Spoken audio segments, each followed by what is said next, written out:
In this video, let's see how to create a KPI threshold.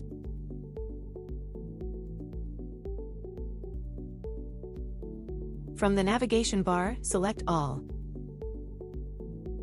Search for Supplier Lifecycle Operations. And then select Source to Pay Workspace. Navigate to the list icon. Select Performance Management.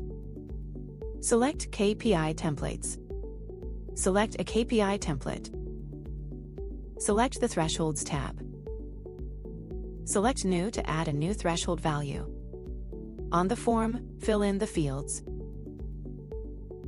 In the Name field, enter a name for the KPI threshold. In the Label field, provide a label for the threshold. Note that the Label field is displayed only for qualitative KPI templates. In the Description field, provide a brief description of the KPI threshold. Select the Target Threshold checkbox if this threshold represents the target value for the KPI. Select the Active checkbox to indicate that the threshold is ready for use.